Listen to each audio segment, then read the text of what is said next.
یہی مسلمان جو ایک مہینہ رمضان کا روزہ رکھتا ہے، تراویح کی نماز پڑھتا ہے، تاک راتوں میں جاگ کے عبادت کرتا ہے، اور عید پر جب سلمان خان اور شاہ رخ خان کی کوئی نئی فلم آتی ہے تو سینما ہال میں لائن لگا کے فلم دیکھنے جاتا ہے۔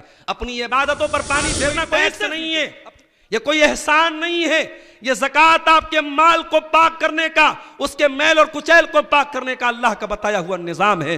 خذ من اموالہم صدقۃ تطہرہم وتزکیہم، اے نبی یہ زکوٰۃ ان کے مال میں سے لو، یہ زکوٰۃ ان کے مال کو پاک کرے گی، زکوٰۃ آپ کے مال کو پاک کرتی ہے۔ میری پیاری ماں اور بہنوں، اپنے زیوروں اور اپنے سونے چاندی کے جو بھی آپ کے پاس غفار صاحب کو دعوت خطاب دے رہا ہوں، آپ تشریف لے آئیں اور اپنے مخصوص عنوان پر عوام کو خطاب فرمائیں۔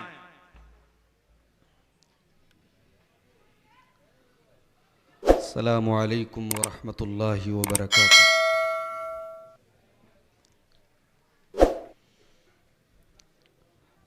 الحمد للہ نحمده ونستعینه ونستغفره ونعوذ باللہ من شرور انفسنا ومن سیئات اعمالنا من يهده الله فلا مضل له ومن يضلل فلا هادي له واشهد ان لا اله الا الله وحده لا شريك له واشهد ان محمدا عبده ورسوله يا ايها الذين امنوا اتقوا الله حق تقاته ولا تموتن الا وانتم مسلمون يا ايها الناس اتقوا ربكم الذي خلقكم من نفس واحده وخلق منها زوجها وبث منهما رجالا كثيرا ونساء واتقوا الله الذي تساءلون به والأرحام إن الله كان عليكم رقيبا يا أيها الذين آمنوا اتقوا الله وقولوا قولا سديدا يصلح لكم أعمالكم ويغفر لكم ذنوبكم ومن يطع الله ورسوله فقد فاز فوزا عظيما أما بعد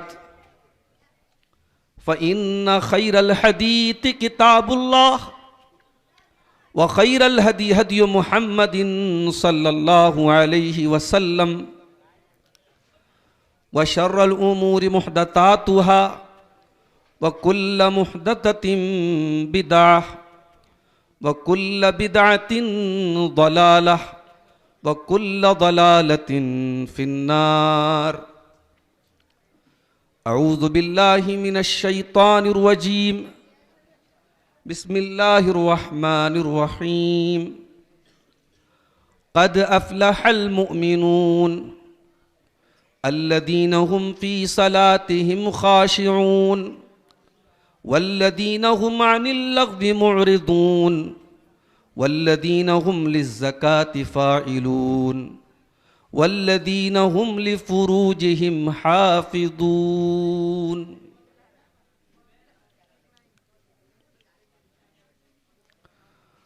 خبر حدیثوں میں جس کی آئی وہی زمانہ اب آ رہا ہے، خبر حدیثوں میں جس کی آئی وہی زمانہ اب آ رہا ہے، زمیں بھی آنکھیں زمیں بھی تیور بدل رہی ہے، فلک بھی آنکھیں دکھا رہا ہے، سب ہاتھ باندھے کھڑے ہیں صف میں، سب اپنے اپنے خیال میں ہیں، سب ہاتھ باندھے کھڑے ہیں صف میں، سب اپنے اپنے خیال میں ہیں،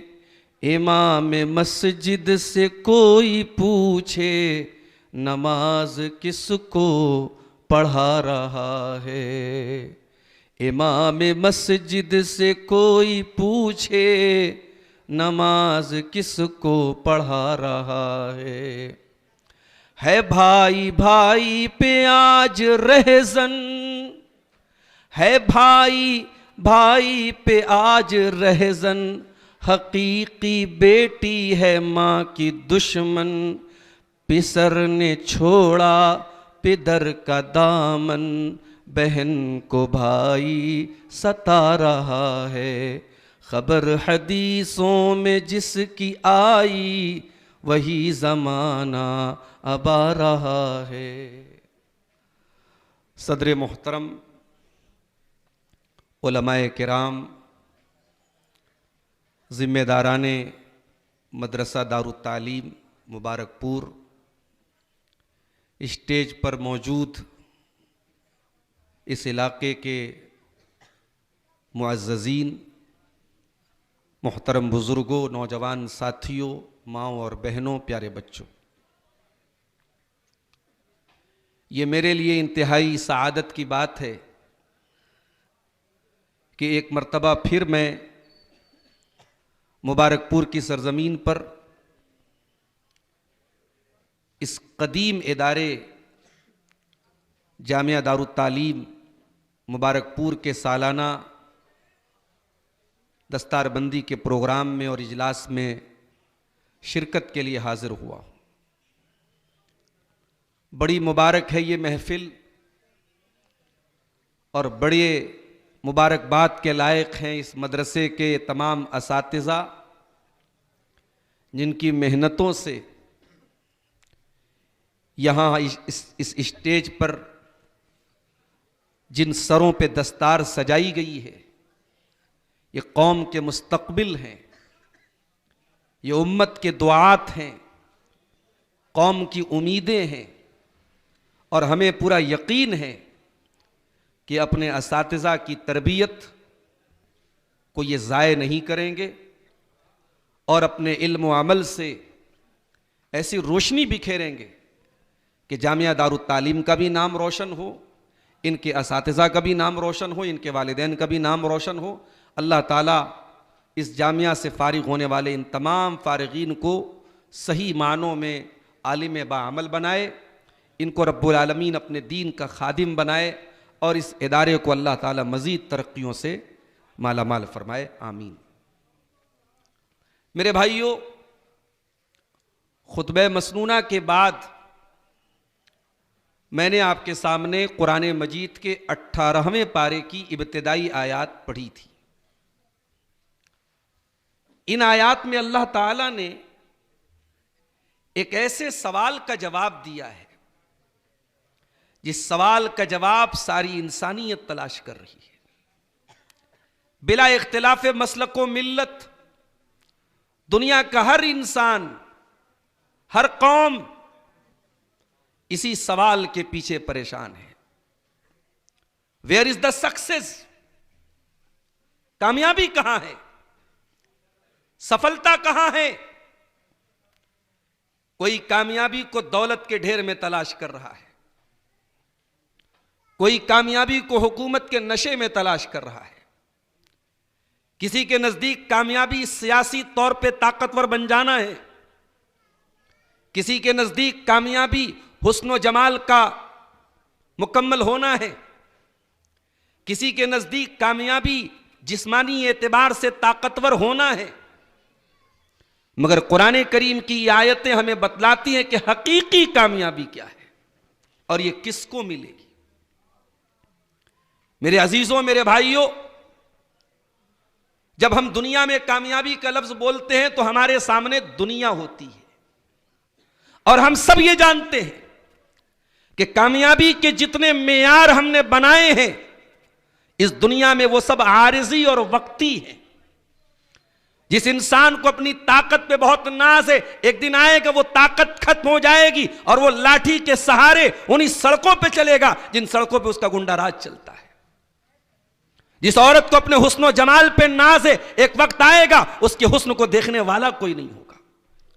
جس دولت پہ انسان کو ناز ہے اور جس دولت پر انسان اپنے آپ کو کامیاب تصور کرتا ہے، ایک دن آئے گا سب ٹھاٹ پڑا رہ جائے گا۔ جب لاد چلے گا بنجارا، قبر کی کال کوٹری میں جائے گا اور سب کچھ چھوڑ کے جائے گا، یہ زمینیں کسی اور کی ہو جائیں گی، ان مکانوں میں کوئی اور رہے گا، ان تجوریوں کی چابیاں کسی اور کے پاس ہوں گی، یہ بینک بیلنس کسی اور کے نام ٹرانسفر ہو جائے گا، اور وہ بغیر جیب کی اور بغیر پاکٹ کی کفن پہن کر کے قبر میں اتارا جائے گا اور اپنے اعمال کا حساب اللہ کو دے گا۔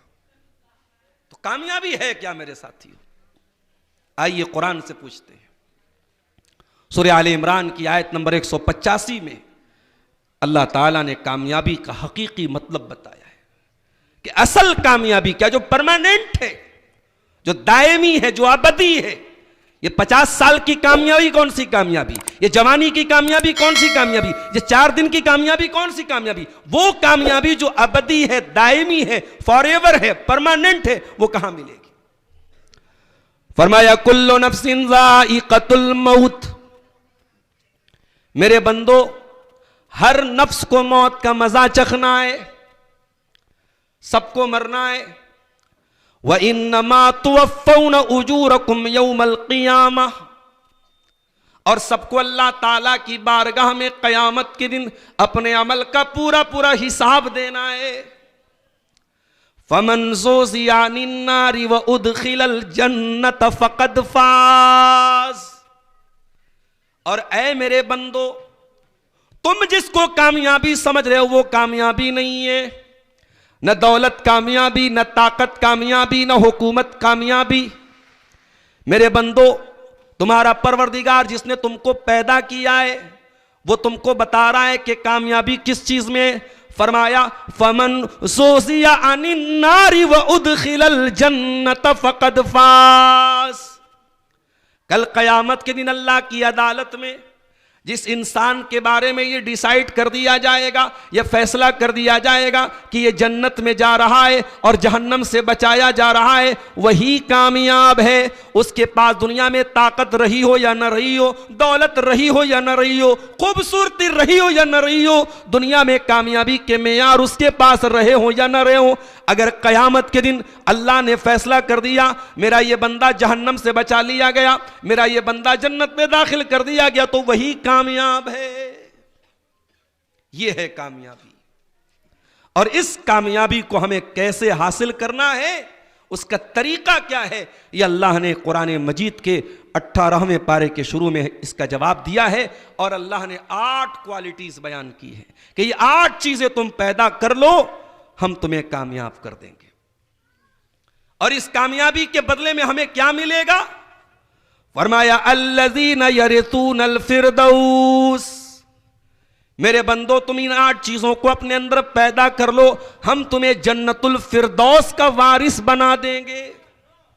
جنت میں بھی کلاس ہوں گے، جنت میں بھی درجات ہوں گے، اور جنت کو جو سب سے ٹاپ کا درجہ ہے، سب سے ٹاپ جو کلاس ہے، اس کا نام ہے جنت الفردوس۔ اسی لیے اللہ کے رسول صلی اللہ علیہ وسلم فرماتے ہیں اذا سلوا اللہ الجنہ فسلوہ الفردوس، جب تم اللہ سے جنت کا سوال کرو تو جنت الفردوس کا سوال کرو، وہ جنت کا سب سے اعلیٰ درجہ ہے۔ یہ 8 چیزیں اگر ہم پیدا کر لیں تو اللہ کہہ رہا ہے کہ ہم تمہیں جنت الفردوس کا وارث بنا دیں۔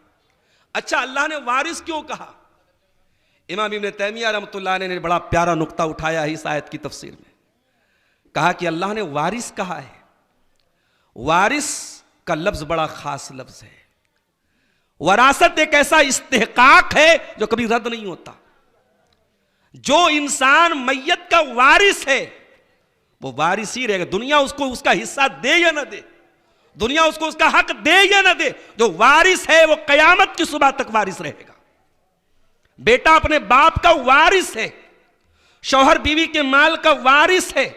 جس کو اللہ تعالیٰ نے وراثت میں حقدار بنایا ہے اس کا حق متعین ہے، وہ وارث ہے، اور وراثت ایک ایسا حق ہے جس کو کاٹا نہیں جا سکتا۔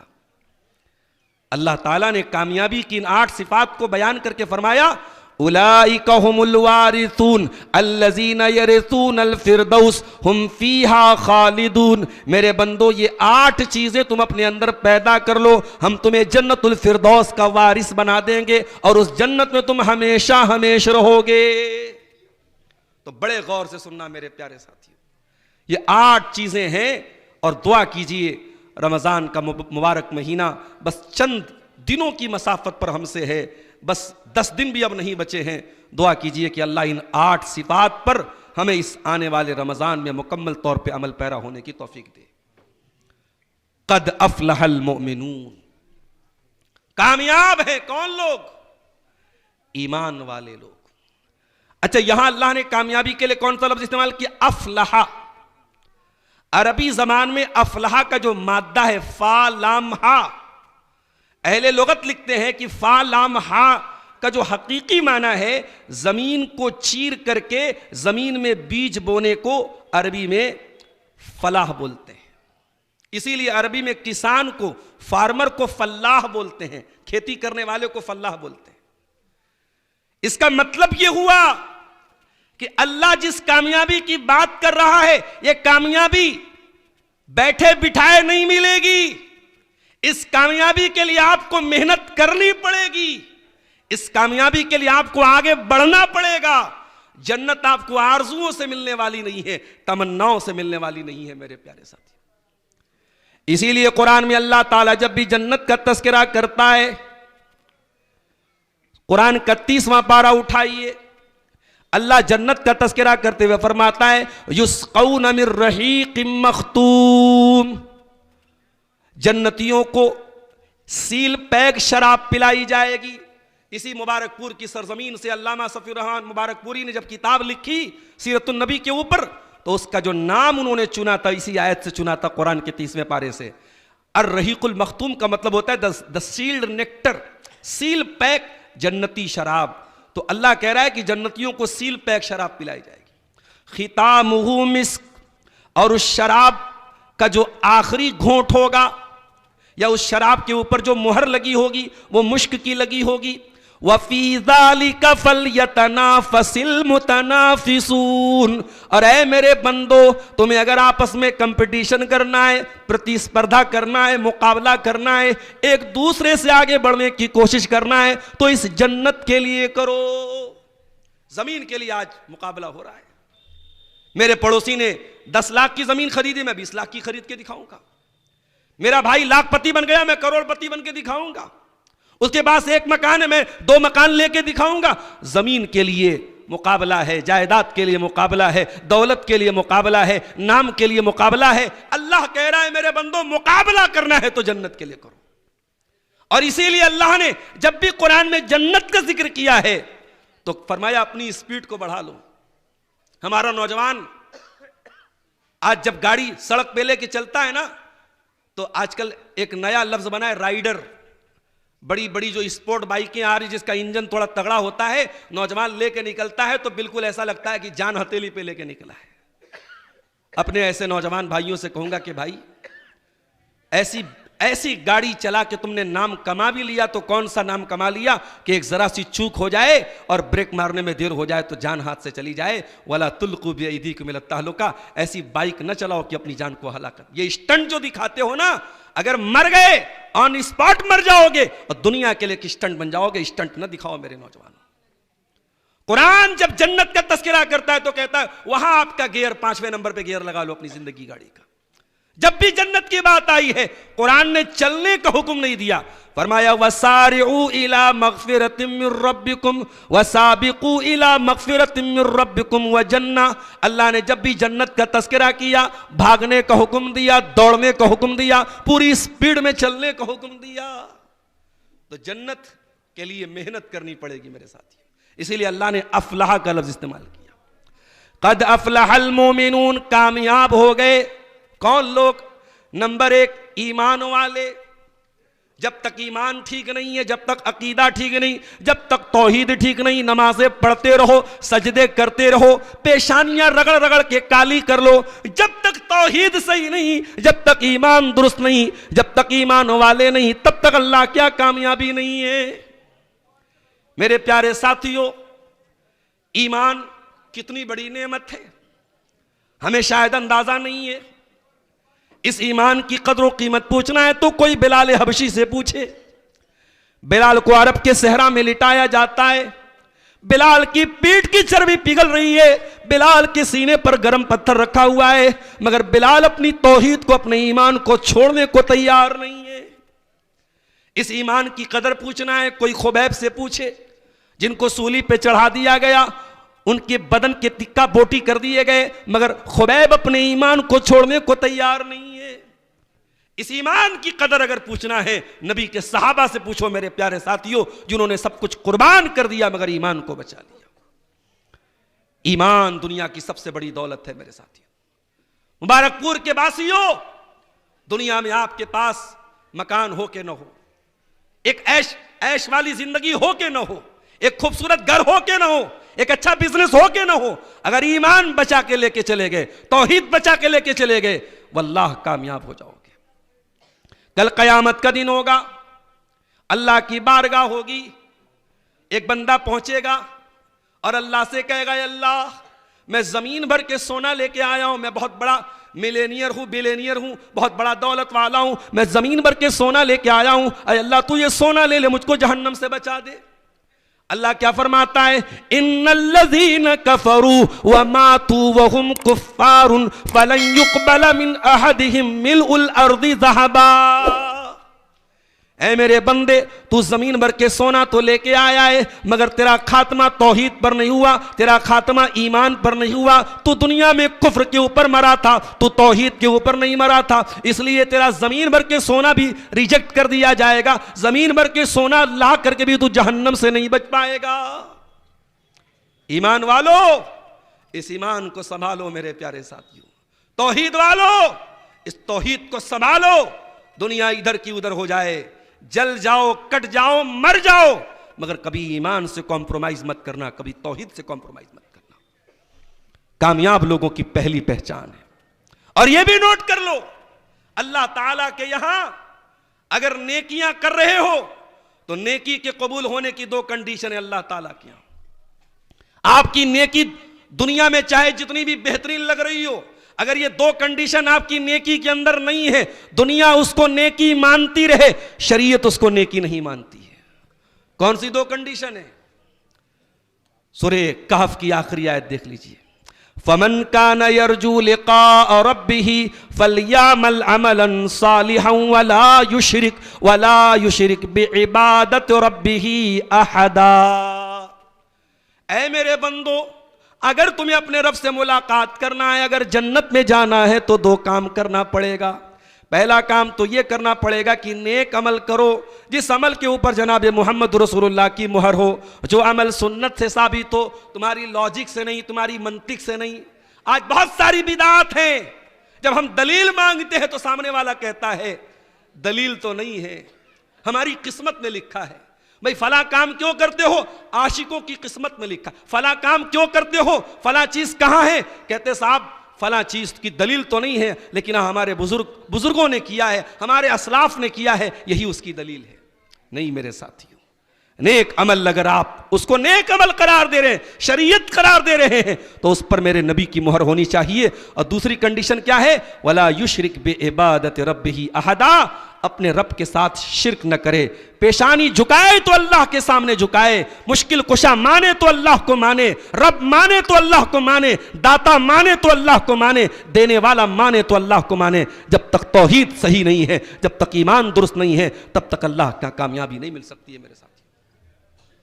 دوسری چیز، الذین هم فی صلاتہم خاشعون، اور کامیاب لوگوں کی دوسری پہچان، جب وہ نماز پڑھتے ہیں تو اپنی نماز میں وہ خشوع اور خضوع کے ساتھ نماز پڑھتے ہیں۔ خشوع اور خضوع کا کیا مطلب ہے؟ خشوع کا مطلب ہوتا ہے جب آپ نماز پڑھیں تو صرف آپ کی باڈی نہ جھکے، صرف آپ کی ناک زمین پر نہ ٹکی ہو، آپ کی پیشانی نہ جھکی ہو، آپ کا دل بھی جھکا ہو۔ ایسا نہ ہو کہ آپ کا جسم تو نماز میں ہے، دل کہیں اور ہے۔ اگر ایسی نماز ہے تو منہ پر مار دی جائے گی، اس لیے کہ نماز پڑھنے والے کو بھی اللہ جہنم میں ڈالے گا۔ فویل للمصلین الذین هم عن صلاتهم ساہون الذین هم یراؤون. ایسے نمازیوں کے لیے بربادی ہے، جہنم ہے، ویل ہے، جو نماز تو پڑھتے ہیں مگر نماز میں ان کا دل کہیں اور ہوتا ہے. اقبال نے کہا تھا میں جو سر بسجدہ ہوا کبھی تو زمین سے آنے لگی صدا، تیرا دل تو ہے صنم آشنا تجھے کیا ملے گا نماز میں. دل میں بت لگا کے، دل میں بت سجا کے ہم نماز میں جائیں گے؟ نماز پڑھ رہے ہیں، دل کہیں اور ہے، دماغ کہیں اور ہے. ایسی نماز میرے پیارے ساتھیوں ہمارے منہ پر مار دی جائے گی. ایک بڑی پیاری حدیث یاد آئی، یہ اپنے فارغین کی توجہ چاہوں گا، یہ جو ہمارے مدرسہ دارالتعلیم سے فارغ ہو رہے ہیں اور جو عزیز طلبہ بھی بیٹھے ان کی بھی توجہ چاہوں گا. بڑی پیاری حدیث ہے، مسند احمد کی حدیث ہے.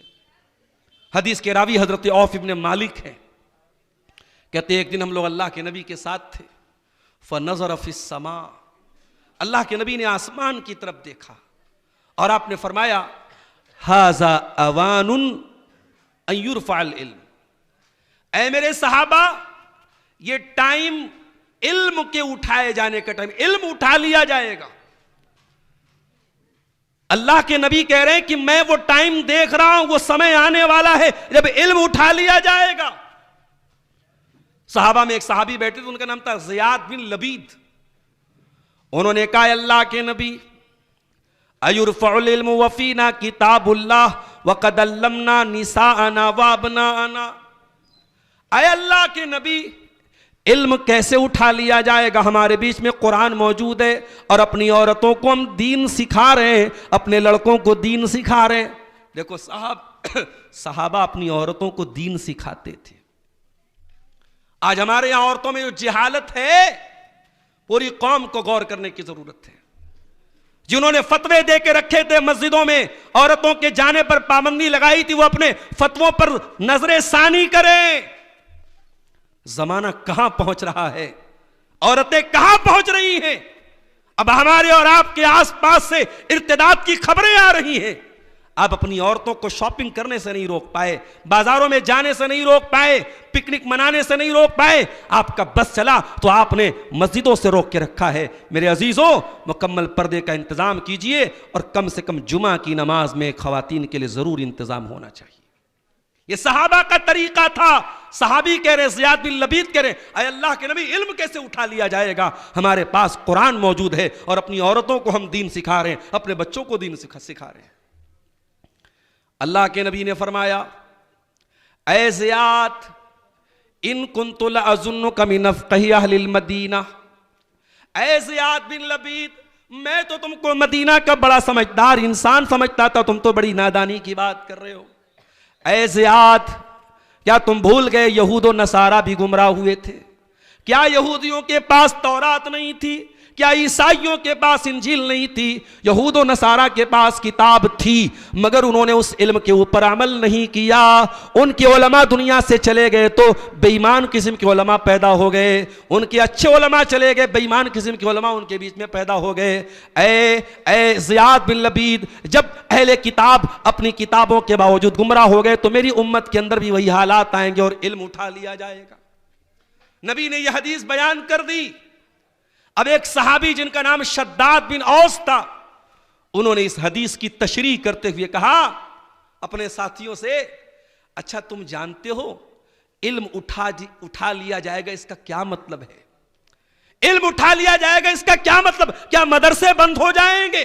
کیا علماء دنیا سے ختم ہو جائیں گے؟ لائبریریاں بند ہو جائیں گی؟ کیا مطلب ہے؟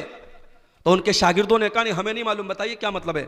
تو انہوں نے کہا علم کے اٹھائے جانے سے مراد یہ ہے کہ علم کے برتن اٹھا لیے جائیں گے. علم کے برتن علماء اٹھا لیے جائیں گے. اس سے سبق یہ ملا میرے عزیز طلبہ کہ علم وہ نہیں ہے جو کتابوں میں لکھا ہے، علم وہ ہے جو سینوں میں محفوظ ہے. یہ دور AI کا دور ہے. اب وہ دور آ گیا کہ آپ کو کچھ کرنا ہے AI چند سیکنڈوں میں کام کر دے گا. اب کتابیں پڑھنے کا ذوق ختم، اب محنت کرنے کا ذوق ختم، اب ہر چیز انٹرنیٹ کے ذریعے اور AI کے ذریعے کرنے کا دور آ رہا ہے.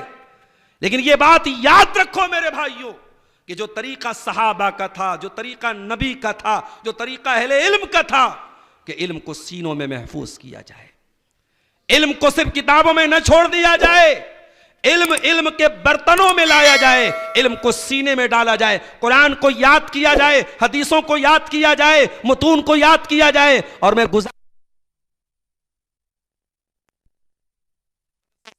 فارغ ہونے والے اپنے فارغین سے کہ یہ صحابی رسول کا یہ جملہ اپنی زندگی کا سلوگن بنا لینا۔ آپ کو علم کا برتن بننا ہے۔ جس دن دنیا سے علم کے برتن اٹھا لیے جائیں گے، علماء چلے جائیں گے، اس دن سے علم اٹھا لیا جائے گا۔ اس کے بعد حضرت شداد بن اوس کہتے ہیں کہ پتہ ہے سب سے پہلے دنیا سے کون سا علم اٹھایا جائے گا؟ فرمایا اول ما یرفع الخشوع فلا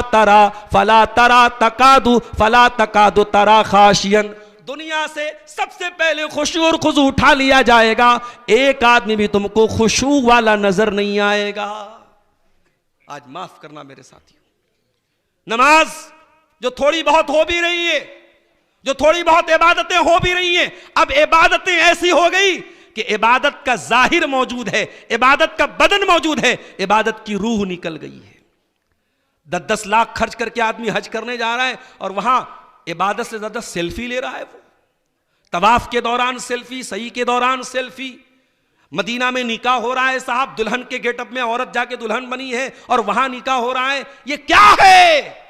ان عبادتوں سے روحانیت نکل رہی ہے، خشوع نکل رہا ہے۔ انسان نماز پڑھ رہا ہے، اس کا دماغ، اس کا دل کہیں اور ہے۔ ہائے ہائے، نماز کیسی ہوتی تھی؟ میرے نبی کے صحابہ پڑھتے تھے۔ نماز کیسی ہوتی تھی؟ صحابہ جب نماز پڑھتے تھے ایسا لگتا تھا سروں پہ چڑیا بیٹھی ہے۔ حضرت عائشہ رضی اللہ تعالیٰ عنہ ایک مرتبہ چاشت کی نماز پڑھ رہی تھی، ان کا بھتیجا ان سے ملنے کے لیے آیا، قاسم بن محمد۔ انہوں نے دیکھا میری پھوپھی جان نماز پڑھ رہی ہیں اور نماز میں سورہ طور کی آیت حضرت عائشہ پڑھ رہی تھی، اور اتفاق سے اس آیت پر حضرت عائشہ رک کر کے بار بار اسی آیت کو دہرا رہی تھی۔ کون سی آیت؟ وَمَنَّ اللَّهُ عَلَيْنَا وَوَقَانَا عَذَابَ السَّمُومِ۔ جب جنتی جنت میں جائیں گے کہیں گے اللہ تیرا احسان ہو گیا ہم پر، تو نے جہنم کی آگ سے ہم کو بچا لیا۔ حضرت عائشہ بار بار اسی آیت کو پڑھتی چلی جا رہی تھی، روتی چلی جا رہی تھی۔ ان کا بھتیجا قاسم بن محمد وہ کہتے ہیں میں وہاں سے بازار چلا گیا، کچھ سامان لینا تھا، سامان لینے چلا گیا، اور بہت دیر کے بعد میں واپس آیا، کیا دیکھتا ہوں میری پھوپھی جان اسی حالت میں کھڑی ہیں اور اسی آیت کو بار بار دہراتی چلی جا رہی ہیں اور روتی چلی جا رہی ہیں۔ فمن اللہ علینا ووقانا عذاب السموم۔ اے اللہ تو نے ہم پر احسان کیا، تو نے جہنم کی آگ سے ہم کو بچا لیا۔ گویا حضرت عائشہ اس آیت کو پڑھ کر کے اللہ سے یہ دعا کر رہی تھی، اللہ اپنے ان خوش نصیب بندوں میں اپنی اس بندی کو بھی شامل فرما لے۔ میرے پیارے بھائیوں، یہ خشوع ہوتا ہے، اور یہ خشوع صحابہ کی نماز کے اندر تھا، یہ حضرت عائشہ کی نماز کے اندر تھا، یہ ابو بکر صدیق کی نماز کے اندر تھا، عمر فاروق کی نماز کے اندر تھا، حضرت عثمان، حضرت علی کی نماز کے اندر، یہ صحابہ کرام کی نماز کے اندر یہ خشوع تھا۔ آج ہماری نمازوں سے خشوع نکل گیا میرے ساتھی۔ اسی لیے علامہ ابن قیم کہتے ہیں کہ ایک بندہ دوسرے بندے کو کوئی گفٹ کرتا ہے، مان لو کوئی چیز آپ کو گفٹ کر، کوئی غلام آپ کسی کو گفٹ کر رہے ہیں تو آپ ایسا تو نہیں کرتے، کوئی جانور گفٹ کر رہے ہیں تو مردار جانور تو نہیں دیتے، زندہ جانور دیتے ہیں۔ اور آپ اللہ کی بارگاہ میں کوئی عبادت پیش کر رہے ہیں اور آپ اس عبادت کی روح نکال لے رہے ہیں، اس میں آپ خشوع نکال لے رہے ہیں، تو اللہ نے دوسری کنڈیشن بتائی، الذین هم فی صلاتہم خاشعون، کامیاب بندے وہ ہیں جو نماز میں خشوع اور خضوع اختیار کرتے ہیں۔ تیسری چیز والذین هم عن اللغو معرضون، اور کامیاب ہیں وہ بندے جو لغو چیزوں سے پرہیز کرتے ہیں۔ اللہ نے حرام نہیں کہا، حرام نہیں کہا، اللہ نے لغو کہا کہ میرے کامیاب بندے لغو چیزوں سے پرہیز کر۔ لغو کیا ہے؟ یہ فیس بک کے ریلز، یہ یوٹیوب کے شارٹس، یہ انسٹاگرام کے جو ہمارا نوجوان دن رات دیکھ رہا ہے۔ اور میرا جملہ نوٹ کر لو مبارک پور والو، ننگی فلموں سے زیادہ خطرناک سماج کو بگاڑنے کا کام یہ ریلز کر رہی ہے، یہ چھوٹے چھوٹے بچوں کو بالغ کر رہی ہیں، یہ حرام کاری اور زنا کاری کو آسان بنا کر کے پروس رہی ہے یہ انسٹاگرام کے ریلز۔ اور یہ جو ہمارے نوجوانوں میں ٹرینڈ چلا ہے، رات میں 2 بجے جا رہا ہے چائے پینے, اس کو اسنیپ لگا رہا ہے اسنیپ چیٹ پہ, صاحب میں چائے پینے جا رہا ہوں. یہ دکھاوے کی زندگی, یہ شو آف کی زندگی. ہر اٹھک بیٹھک, ہر چائے, ہر بسکٹ تم اسنیپ چیٹ پہ کیا کر رہے ہو؟ اللہ کے واسطے رمضان کا مقدس مہینہ آ رہا ہے, نوجوانوں تم سے اپیل کرتا ہوں, اللہ کے واسطے 1 مہینے کے لیے اپنے فیس بک کو بند کر دو, اپنے انسٹاگرام کو سائٹ کر دو, اپنی عبادتوں پر ڈاکہ ڈالنے کے لیے ان سوشل میڈیا کے ایپس کو اجازت نہ دو کہ تمہاری نیکیوں پہ ڈاکہ ڈالتے ہیں. حرام سے بچنا تو بہت دور کی بات ہے, کامیاب بندوں کی پہچان یہ ہے والذین هم عن اللغو معرضون, کہ وہ لغو چیزوں سے پرہیز کرتے ہیں. اسی لیے اللہ قرآن کے 19ویں پارے میں کہتا ہے اپنے متقی بندوں کے بارے میں, وَإِذَا مَرُّوا بِاللَّغْوِ مَرُّوا كِرَامًا, میرے متقی بندے جب کسی لغو چیز کے پاس سے گزرتے ہیں تو شرافت سے گزر جاتے ہیں. زمانے میں کیا ٹرینڈ چل رہا ہے, لوگ کیا دیکھ رہے ہیں, آپ کو اس سے مطلب نہیں ہے. آپ کو ہر اس چیز سے بچنا ہے جس میں کوئی فائدہ نہ ہو. یہ بیٹھ کے چائے کے ہوٹلوں پر بیٹھ کے بقیتی کرنا, یہ پان کی دکانوں میں بیٹھ کے گھنٹوں بیٹھے رہنا. ابھی امریکہ کے ایک آدمی کا بڑا چرچا آج کل چل رہا ہے, کیا نام ہے اس کا, جیفری ایپسٹین. یہ مردود اور گھٹیا انسان جو 2019 میں مرا تھا, قید خانے میں لاش پائی گئی تھی. یہ بہت بڑا آدمی تھا, دنیا کی بڑی بڑی سیاسی شخصیات سے اس کا تعلق تھا. اس نے اپنا ایک آئی لینڈ بنایا تھا, اس کا پرائیویٹ آئی لینڈ تھا, جہاں 6 سال سے لے کر 14 سال تک کی بچیوں کو کڈنیپ کر کے یہ بلاتا تھا, ان کے ساتھ ریپ کرتا تھا, ان کے جسم کو تڑپاتا تھا, ستاتا تھا. اور ایسے بھی ویڈیوز موجود ہیں, چھوٹی بچیوں کو مشین میں کاٹ کے ڈال کے ان کا گوشت تک کھاتا تھا یہ مردود. اس کے کالے کرتوتوں کی فائل امریکہ کے ڈپارٹمنٹ آف جسٹس نے انٹرنیٹ پر پبلش کی ہے, جو کئی لاکھ صفحات پر مشتمل ہے. اور آج دنیا تھوک رہی ہے کہ یہ ہے دنیا کے بڑے پڑھے لکھے لوگ, بڑے تہذیب یافتہ لوگ, یہ بڑے لوگ ہیں. ارے ان بڑوں سے ہم چھوٹے اچھے ہیں میرے ساتھیوں.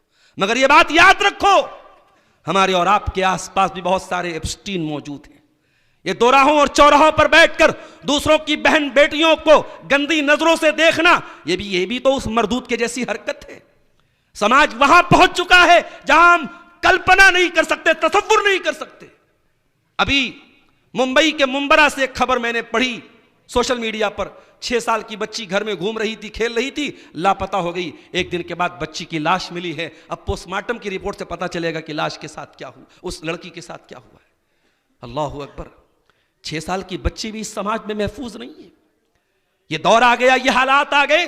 چھوٹی بچیوں کے ماں باپ بیچارے خوف کی زندگی گزارتے ہیں. بچی بیچاری بسکٹ اور ٹافی لینے بھی جاتی ہے تو ماں باپ ڈرتے ہیں کہ اکیلی بچی جا رہی, کسی کو ساتھ میں لگاتے ہیں. ہمیں کیسے دور میں, ہم امریکہ کے اس جیفری ایپسٹین کی کیا بات کریں, ہر گلی میں جیفری ایپسٹین موجود ہے, ہر محلے میں جیفری ایپسٹین موجود ہے. میرے بھائیوں, کامیاب بننا ہے, اپنے آپ کو ان غلاظتوں اور ان گندگیوں سے دور رکھو. والذین هم عن اللغو معرضون, کامیاب ہے وہ لوگ جو لغو چیزوں سے, جو بیکار چیزوں سے, جو بیہودہ چیزوں سے, جو ولگر چیزوں سے دور رہتے ہیں. اور مجھے معاف کیجئے گا, یہی مسلمان جو 1 مہینہ رمضان کا روزہ رکھتا ہے, تراویح کی نماز پڑھتا ہے, تاک راتوں میں جا کے عبادت کرتا ہے, اور عید پر جب سلمان خان اور شاہ رخ خان کی کوئی نئی فلم آتی ہے تو سینما ہال میں لائن لگا کے فلم دیکھنے جاتا ہے. اپنی عبادتوں پر پانی پھیرنا کوئی اس سے سیکھے, اپنی نیکیوں کو برباد کرنا کوئی اس سے سیکھے. والذین هم عن اللغو معرضون. میرے بھائیوں, اگر کامیاب بننا ہے تو ہر اس چیز سے بچو جو آپ کا ٹائم برباد کرے. واللہ زندگی کا 1 منٹ جو چلا جائے گا واپس نہیں ملے گا, اور قیامت کے دن ہمیں پچھتاوا ہوگا کہ اے اللہ, کاش کہ تو نے ہمیں سمجھ دی ہوتی, ہم نے اپنے قیمتی وقت کو فیس بک کی ریلز پر برباد نہ کیا ہوتا, ہم نے انسٹاگرام پہ برباد نہ کیا ہوتا, ہم نے اسنیپ چیٹ پہ برباد نہ کیا ہوتا. میرے بھائیوں, زندگی دوبارہ نہیں ملے گی, ایک ہی زندگی ملے گی. اور یہ بھی یاد رکھو, یہ جو ہمارے ہاں کچھ لوگوں کا تصور ہے کہ شب برات پر مرنے والوں کی روحیں, ابا کی روح اور اماں کی روح واپس آتی ہے, یہ قرآن کے خلاف ہے. یہ عقیدہ اور یہ نظریہ یہ حدیثوں کے خلاف ہے. مرنے کے بعد مرنے والا چاہے جیسے بھی مرا ہو, کسی کی روح دنیا میں واپس نہیں آ سکتی. قرآن کہتا ہے حتی اذا جاء احدهم الموت قال رب ارجعون. جب کسی کی موت آتی ہے, جب موت کو سامنے انسان دیکھ لیتا ہے کہتا ہے اللہ مجھے ایک موقع اور دے دے, ایک چانس اور دے دے, اے اللہ ایک موقع اور دے دے. اس لیے موقع نہیں مانگ رہا ہوں کہ بٹیا کی شادی کرنا ہے, اس لیے موقع نہیں مانگ رہا ہوں کہ مکان بنوانا ہے, اس لیے نہیں موقع مانگ رہا ہوں کہ پیسے اکٹھا کرنا ہے. اے اللہ ایک چانس اور دے دے, لعلی اعمل صالحا, اے اللہ میں وعدہ کرتا ہوں میں نیک عمل کروں گا, اچھا عمل کروں گا, توبہ کر لوں گا, سدھر جاؤں گا. اے اللہ اب تک جو چوک ہو گئی اب سدھر جاؤں گا. اللہ فرمائے گا کلا انہا کلمۃ ہوا قائلہا ومن ورائہم برزخ الی یوم یبعثون. اے میرے بندے تیری یہ خواہش کبھی پوری نہیں ہوگی, اب قیامت تک تو برزخی زندگی گزارے گا, تو قبر کی زندگی گزارے گا. تیرے عمل کے اعتبار سے یا تو قبر میں عذاب ہوگا یا جنت کی کیاری ملے گی. میرے بھائیوں مرنے والا جب مر گیا ہماری زندگی سے اس کا کنیکشن ٹوٹ گیا. وہ شب برات نہیں, سال کے کسی دن وہ دنیا میں واپس نہیں آتا ہے. یہ عقیدہ اور یہ نظریہ غلط ہے. تو میرے عزیزو والذین هم عن اللغو معرضون, کامیاب بندوں کی تیسری پہچان یہ ہے کہ وہ لغو چیزوں سے بچتے ہیں. چوتھی چیز والذین هم للزکاۃ فاعلون, اور کامیاب بندے اپنے مال کی زکوٰۃ ادا کرتے ہیں. زکوٰۃ پر آپ علماء سے سنیں گے جمعہ کے خطبے میں انشاءاللہ رمضان میں زکوٰۃ پر تفصیل سے روشنی نہیں ڈالنا چاہتا, دو چار موٹی موٹی باتیں آپ کو بتانا چاہتا ہوں. اگر آپ کے پاس 85 گرام سونا ہے یا اس سے زیادہ, یا 595 گرام چاندی ہے یا اس سے زیادہ, اور اس پر سال گزر رہا ہے, چاہے آپ کی بیوی اس کو الماری میں رکھتی ہو چاہے پہنتی ہو, اس زیور پر, اس سونے پر, اس چاندی پر زکوٰۃ ہے. اور یہ بھی نوٹ کر لیجئے, اگر آپ کوئی زمین خریدتے ہیں, کوئی جائیداد خریدتے ہیں, اور مقصد یہ ہے کہ آج زمین 10 لاکھ کی ہے, کل 20 لاکھ کی ہو جائے گی تو بیچ دیں گے, کل 15 لاکھ کی ہو جائے گی تو بیچ دیں گے, اس زمین پر بھی زکوٰۃ آپ کو دینا ہے. جو زمین آپ بیچنے کی نیت سے لیں گے وہ آپ کا بزنس ایسٹ ہے, آپ کا مال تجارت ہے, اور مال تجارت پر آپ کو زکوٰۃ دینا ہے. آپ ساڑی کا کاروبار کرتے ہیں, آپ کے گھر میں 10 لاکھ کا مال ہے, تو آپ اپنے پورے ایسٹ میں, پوری پونجی میں اس 10 لاکھ کے مال کو بھی ایڈ کریں گے, اور اس پورے مال کی آپ کو زکوٰۃ نکالنی پڑے گی. اور یہ بھی سن لیجئے زکوٰۃ کے بارے میں ایک بہت بڑی غلط فہمی, اور وہ کیا ہے, ہم نے کسی کو قرضہ دیا, اب وہ سامنے والا بے ایمان ہو گیا یا مان لو کہ غریب ہو گیا, اب وہ پیسہ ہمارا نہیں لوٹا رہا ہے, تو کچھ لوگ کیا کرتے ہیں اپنے زکوٰۃ کے فنڈ میں سے اس کو مائنس کر لیتے. بات یاد رکھو, اگر آپ نے کسی کو قرضہ دیا ہے اور قرضہ دینے کے ٹائم آپ نے یہ ارادہ کیا تھا کہ یہ آدمی کمزور ہے, اگر لوٹایا تو ٹھیک ہے, ورنہ میں اس کو زکوٰۃ کے طور پہ اس کو مائنس کر دوں گا. اگر دینے کے ٹائم آپ کی نیت تھی تب تو آپ زکوٰۃ میں مائنس کر سکتے ہیں, لیکن آپ نے بزنس میں کسی کے ساتھ لین دین کیا یا ایسے ہی کسی کو قرضہ دیا اور اب وہ نہیں دے پا رہا ہے, ڈیفالٹر ہو گیا, اور اب آپ اس کو زکوٰۃ میں مائنس کر رہے ہیں, تو یہ چیز ٹھیک نہیں ہے, زکوٰۃ سے وہ چیز مائنس نہیں ہوگی. اسی طریقے سے سن لیجئے, بہت سارے لوگ زکوٰۃ کیوں نہیں دیتے, کہتے صاحب میں قرض دار ہوں, میرے اوپر بڑا قرضہ ہے.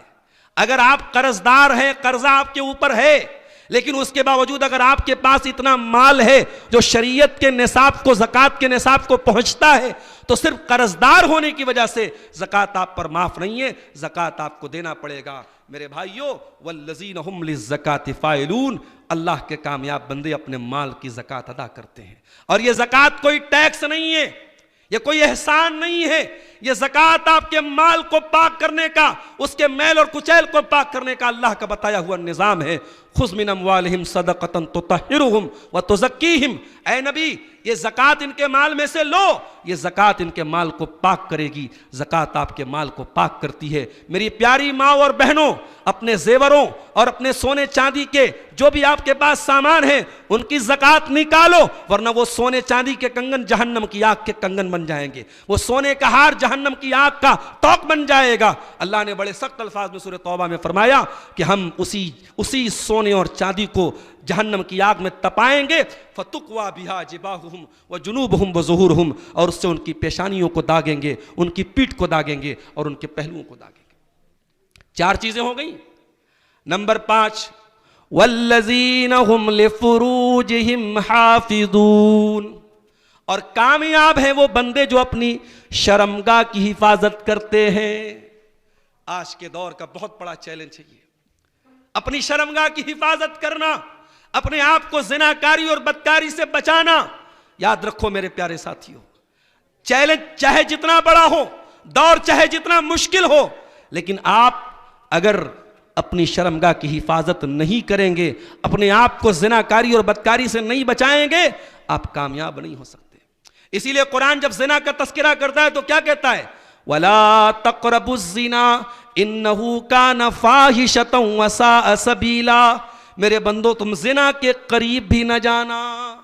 اچھا، زنا کی شروعات کہاں سے ہوتی ہے؟ نگاہوں سے ہوتی ہے.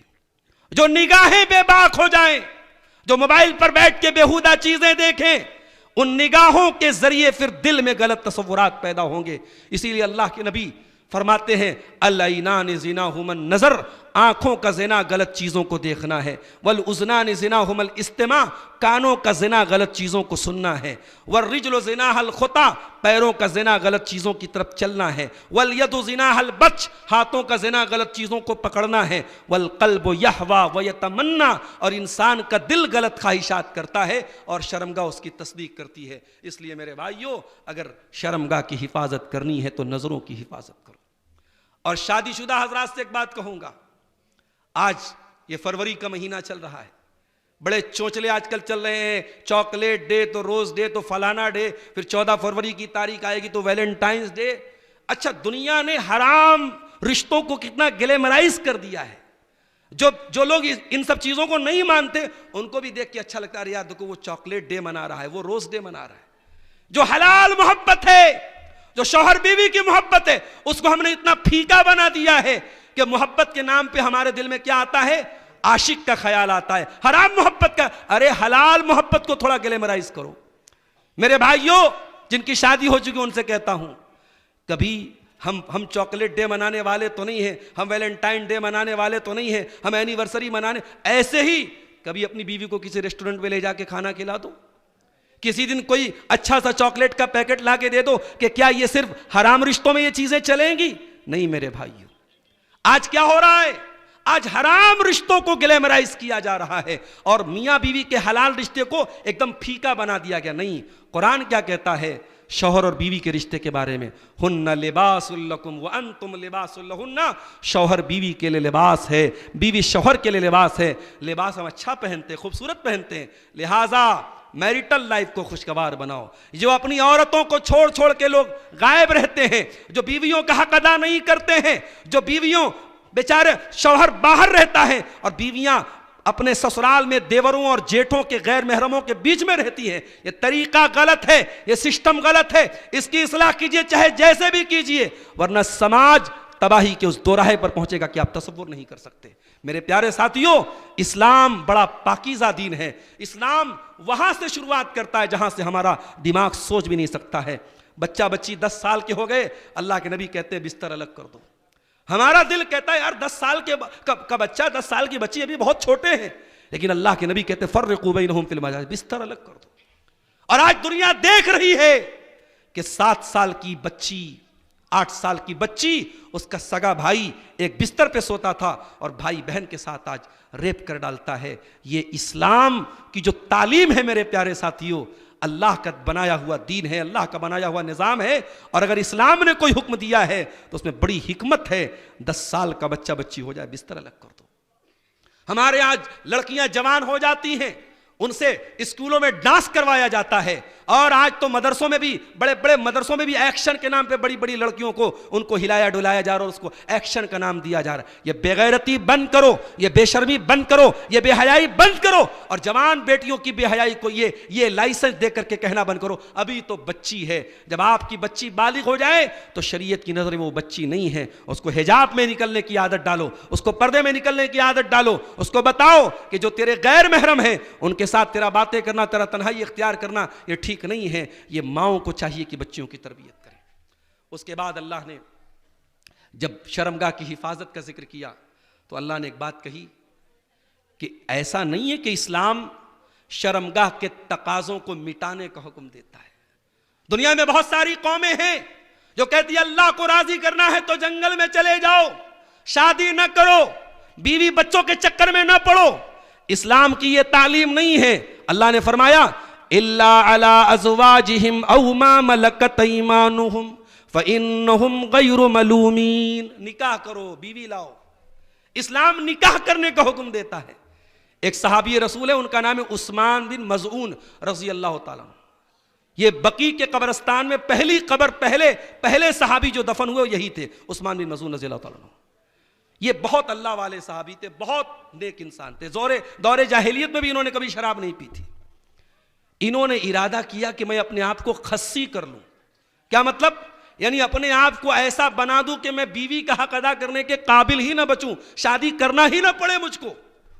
اللہ کے نبی کو پتا چلا، آپ نے ان کو بلایا اور کہا کہ الیست لک فی نفسی اسوہ، اے عثمان مجھے دیکھو، میری 9 بیویاں ہیں، میں نے نکاح کیے ہیں، کیا تیرے لیے میرے اندر نمونہ نہیں ہے عثمان؟ تیرا نبی نکاح کر رہا ہے، تیرے نبی بیویوں کے حقوق ادا کر رہے ہیں، اور تو رہبانیت کی بات کر رہا ہے. اے عثمان، مجھے ابراہیم کے دین کو، مجھے دین حنیف کو دے کے بھیجا گیا ہے. اے عثمان، میرے دین میں نکاح کرنے کا حکم ہے.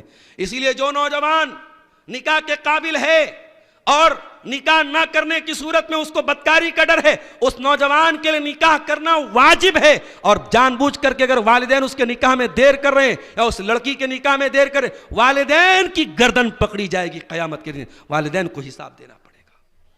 میرے بھائیوں، اپنے بچیوں کی صحیح وقت پر شادی کرو. اور یہ جو مئو مبارک پور کا ایک ماحول بنا ہے، پتہ نہیں مبارک پور کے بارے میں نہیں جانتا، مئو کے بارے میں لوگوں نے بتایا کہ لڑکی والے کبھی رشتہ دیکھنے نہیں جاتے. لڑکی بیٹھی رہے گی، 32 سال کی ہو جائے، 35 سال کی ہو جائے، اس کو عیب مانا جاتا ہے. اگر لڑکی کا رشتہ کہیں دیکھنے چلے گئے تو یہ مانا جائے گا لگ رہا ہے لڑکی کے اندر کوئی عیب ہے، تب یہ رشتہ لے کے. یہ بکواس رسم کہاں سے آئی میرے بھائی؟ تمہاری بیٹیاں محمد الرسول اللہ صلی اللہ علیہ وسلم کی بیٹی سے اعلیٰ ہو گئی. نبی اپنی بیٹی سیدہ فاطمہ الزہرا کا رشتہ دیکھنے جا رہے ہیں. نبی اپنی بیٹی کا رشتہ صحابہ سے پوچھ رہے ہیں. نبی کے پاس لوگ اپنی بیٹیوں کے رشتے کے لیے آ رہے ہیں. کیا نبی کے صحابہ اور نبی کے دور سے بڑھ کے آپ مقدس ہو گئے؟ خبردار! یہ جاہلانہ رسمیں جو آپ کے سماج کو برباد کر رہی ہیں، ان رسموں کی وجہ سے جو ہم نے نکاح کو مشکل کیا ہے. اور زنا اتنا آسان ہے کہ چند روپیوں میں آج ہوٹل کے کمرے بک ہوتے ہیں اور زنا ہو رہا ہے. میرے پیارے ساتھیوں، اس لیے قرآن کہہ رہا ہے کہ حلال الٹرنیٹ ہم نے دیا ہے، بیوی کا نکاح کا سسٹم ہم نے بنایا ہے. اب کوئی اگر زنا کر رہا ہے تو وہ کامیاب نہیں ہو سکتا ہے. کامیاب ہونا ہے تو شرمگاہ کی حفاظت کرنی پڑے گی. اس کے بعد یہ 5 چیزیں ہو گئی. 3 چیزیں اور بیان کر کے میں بات ختم کروں گا. چھٹی چیز، والذین هم لاماناتہم وعہدہم راعون. اور کامیاب ہیں وہ بندے جو امانت دار ہوتے ہیں، جو امانت ادا کرتے ہیں. امانت کا کیا مطلب ہے؟ میرا جملہ نوٹ کر لو. امانت کا لفظ بہت وسیع لفظ ہے، اور پورا دین امانت ہے، اور دنیا کی ہر ذمہ داری امانت ہے. آپ بیٹیوں کے باپ ہیں، یہ بھی ایک امانت ہے. آپ نکاح کر کے بیوی کو لائے ہیں، شوہر ہیں آپ، یہ بھی ایک امانت ہے. دنیا کی ہر ذمہ داری، ہر رسپانسبلٹی، ہر کرتویہ یہ ایک امانت ہے، اور امانت کے بارے میں اللہ کیا حساب ہوگا. بہت حدیثیں آپ نے سنی ہیں، ماں کے پیروں کے نیچے جنت ہے، باپ جنت کا دروازہ ہے. ایک اور حدیث میں سنا رہا ہوں، سن لیجئے. اللہ کے پیارے نبی فرماتے ہیں صلی اللہ علیہ وسلم، ما من عبد یسترعیہ اللہ رعیتا ثم یموت یوم یموت وہو غاش لرعیتہ الا حرم اللہ علیہ الجنہ. جو انسان اس حال میں مر جائے کہ اپنی امانت کو کا حق ادا نہیں کر رہا ہے، امانت میں خیانت کر رہا ہے، جنت اس کے اوپر حرام ہو جائے گی. اولاد والو، یہ اولاد امانت ہے. اولاد کی تربیت اگر آپ نے صحیح طریقے سے نہیں کی، یہ اولاد آپ کے لیے وبال بن جائے گی. بیوی والوں، نکاح کر کے بیوی لائے ہو، اگر بیوی کا حق ادا نہیں کر رہے ہو، بیوی پر ظلم کر رہے ہو، اللہ کی اس امانت کی حق تلفی کی وجہ سے آپ کو سزا ہوگی میرے ساتھیوں. تو اللہ کے کامیاب بندے امانت ادا کرتے ہیں. اور قیامت کے پہلے اللہ کے نبی فرماتے سب سے پہلے امانت اٹھائی جائے گی. امانت لوگ بے ایمان ہو جائیں گے. حضرت حذیفہ کہتے ہیں کہ ایک ایسا دور آئے گا، نبی نے فرمایا ایک ایسا دور آئے گا، لوگ کہیں گے ما اعقلہ ما اجلدہ ما اظرفہ، ارے فلاں کتنا ہینڈسم ہے، کتنا اسمارٹ ہے، کتنا خوبصورت ہے. ولیس فی قلبہ حبۃ خردل من الایمان، لیکن اس کے دل میں رائی کے دانے کے برابر ایمان نہیں ہوگا. تو دنیا میں خوبصورتی اور اسمارٹنس اور ہینڈسم ہو جانا یہ کافی نہیں ہے. آپ کو ایماندار اور امانت دار ہونا پڑے گا. میرے عزیزو امانت دار بنیے. جو کام بھی آپ کر رہے ہیں اس کام کو اخلاص کے ساتھ کیجئے. اس کے بعد اللہ نے 7ویں چیز بیان فرمائی وَأَحْدِهِمْ رَاؤُونَ.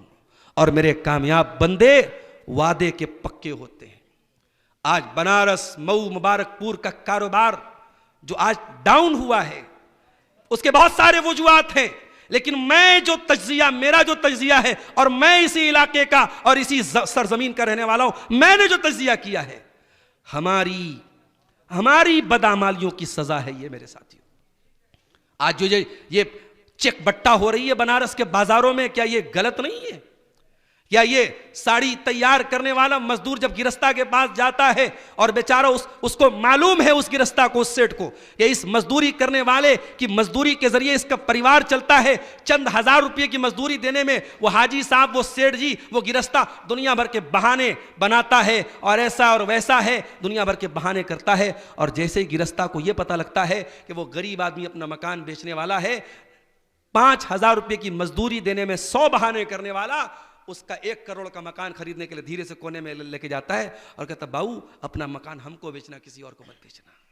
یہ مکاری اور یہ 420 اور یہ فراڈ ہے جس نے آج ہمیں گرد میں لا کے کھڑا کر دیا ہے. وعدے کے پکے بنو، کمٹمنٹ کرو، وعدہ کرو تو اس کو نبھاؤ. اور ہم نے اپنے نبی سے یہی سیکھا ہے میرے ساتھیوں. اسلام کی پہلی لڑائی تھی بدر کی لڑائی. نبی کے پاس صرف 313 سولجر تھے، 313 سپاہی تھے. حضرت حذیفہ اور ان کے والد یمان، یہ دونوں کافروں کی قید میں چلے گئے اور انہوں نے وعدہ کیا کہ ہم لڑائی میں ساتھ نہیں دیں گے. اس وعدے پر دشمنوں نے ان کو چھوڑا. جب یہ اللہ کے نبی کے پاس آئے اور پوری رودات سنائی، کہا اے اللہ کے نبی ہم وعدہ تو کر کے آئے ہیں مگر ہمیں معلوم ہے کہ حالات بڑے کرٹیکل ہیں اور ہمیں معلوم ہے کہ آپ کو ہمارے ساتھ کی ضرورت ہے، لہٰذا آپ ہمیں فوج میں شامل کیجئے. اللہ کے پیارے نبی نے فرمایا انصرفا، تم دونوں واپس جاؤ. نفی بعہدہم، ہم نے جو وعدہ کیا ہے دشمن کے ساتھ ہم وعدہ پورا کریں گے. میرے نبی کی تعلیم یہ ہے کہ دشمن کے ساتھ بھی غداری نہ کی جائے. غداری کرنے والوں کا قیامت کے دن بڑا برا انجام ہوگا. اللہ تعالیٰ حدیث قدسی میں اللہ تعالیٰ کہتا ہے کہ 3 لوگ ایسے ہوں گے قیامت کے دن جن کا میں مدعی بنوں گا، جن کے خلاف کیس میں خود لڑوں گا. نمبر 1 رجل اعطا باللہ ثم غدرا، جو آدمی اللہ کا نام لے کے کوئی وعدہ کرے اور غداری کرے، جو دین کا نام لے کے کوئی کام کرے اور غداری کرے، قیامت کے دن اللہ تعالیٰ اس کے خلاف خود مقدمہ لڑے گا. اور نمبر 2 وَرَجُلٌ بَاعَ حُرًّا فَأَكَلَ ثَمَنَهُ، کسی آزاد انسان کو غلام بنا کے بیچ کے اس کی قیمت کھا جانے والا. جیسے آج کل ہیومن اسمگلنگ ہو رہی، انسانوں کو بیچا جا رہا ہے، یا بہت سارے لوگ سعودی وغیرہ میں کسی کو کسی جاب پر بیچتے ہیں اور وہاں جا کے بیچارہ بکری چرا رہا ہے اور جو ہے معمولی کام کر رہا ہے. یہ سب اس حدیث میں آتا ہے کہ کسی آزاد کو غلام بنا کے بیچ دیا جائے. اور تیسری چیز وَرَجُلٌ اسْتَأْجَرَ أَجِيرًا، کسی مزدور کو مزدوری پر رکھا جائے اور اس کی مزدوری نہ دی جائے. اس لیے میرے ساتھیوں وعدے کے پکے بنیے. اللہ تعالیٰ وعدہ پورا کرنے والوں کو کامیاب کرے گا، وعدہ خلافی کرنے والوں کو کامیاب نہیں کرے گا. اور آخری چیز وَالَّذِينَ هُمْ عَلَىٰ صَلَوَاتِهِمْ يُحَافِظُونَ، اور کامیاب بندے وہ ہیں جو اپنی نماز کی حفاظت کرتے ہیں. نماز پڑھنا نہیں ہے، نماز کی حفاظت کرنا ہے. حفاظت کا مطلب کیا ہے؟ ایک وقت کی بھی نماز چھوٹے تو ایسا لگے کہ کچھ مس ہو گیا. جیسے ایک ٹائم ہم کھانا نہ کھائیں تو ہماری باڈی آٹومیٹک کہتی ہے، کمزوری آ جاتی ہے، ہمیں لگتا ہے کہ ہمیں کھانے کی ضرورت ہے. نماز آپ کی زندگی کا ایک حصہ بن جائے میرے ساتھ. یہ جو ہم نمازیں پڑھتے بھی ہیں یہ تو کوئی وقت نہیں ہے کبھی بھی نماز پڑھ لیا، یہ غلط طریقہ ہے. ان الصلاۃ کانت علی المؤمنین کتابا موقوتا، نماز اپنے وقت پر پڑھی جائے. اور آنے والے رمضان میں یہ عہد کیجئے، یہ کوشش کیجئے کہ ہم گھڑی دیکھ کے بالکل جماعت سے 1 منٹ پہلے نہیں آئیں گے. ہم پہلے سے آئیں گے اور پہلی صف میں اور پہلی تکبیر میں شامل ہونے کی کوشش کریں گے تاکہ ہم ان بندوں میں شامل ہوں جن کے بارے میں اللہ نے فرمایا وَالَّذِينَ هُمْ عَلَىٰ صَلَوَاتِهِمْ يُحَافِظُونَ، جو اپنی نمازوں کی حفاظت کرتے ہیں. اور یہ 8 چیزیں اگر پیدا ہو گئیں، اللہ کا وعدہ ہے اولئک هم الوارثون الذین یرثون الفردوس هم فیہا خالدون، یہ ایسے لوگ جنت الفردوس کے وارث بنیں گے. میرے بھائیوں، یہ چند باتیں سورہ مومنون کی ان ابتدائی آیتوں کی روشنی میں میں نے آپ کے سامنے رکھی ہیں. ہم دعا کرتے ہیں رب العالمین اپنے کامیاب بندوں میں ہمیں بھی شامل فرما لے. الہ العالمین، ہم خطا کاروں کو ہم گنہگاروں کو، ہم گناہوں کی گٹھریاں ہمارے ساتھ ہیں، پاپوں کی پوٹلی ہمارے پاس ہے۔ پروردگار آنے والے رمضان میں تو اپنے بہت سارے خوش نصیب بندوں کی گردنوں کو جہنم کی آگ سے آزاد کرے گا۔ پروردگار ان خوش نصیبوں میں ہم کو بھی شامل فرما لے۔ اے اللہ ہمیں توفیق دے، آنے والا رمضان ہماری زندگی کا سب سے بہترین رمضان بن جائے۔ اب تک ہم نے جو رمضان میں کوتاہیاں کی ہیں آنے والے رمضان میں نہ ہوں۔ الہ العالمین تو نے اپنی کتاب میں جو یہ 8 چیزیں بیان کی ہے کامیاب بندوں کی، اے اللہ یہ 8 چیزیں ہمیں اپنے اندر پیدا کرنے کی توفیق عطا فرما دے۔ ہمیں ریاکاری سے بچا کے اخلاص والوں میں شامل فرما لے۔ ہمیں ایمان اور توحید پر مرتے دم تک قائم رہنے والوں میں بنا دے۔ رب العالمین ہمیں ہر قسم کے شر سے دنیا اور آخرت میں ہماری حفاظت فرما۔ آمین۔ وآخر دعوانا ان الحمد للہ رب العالمین، والسلام علیکم ورحمۃ اللہ وبرکاتہ۔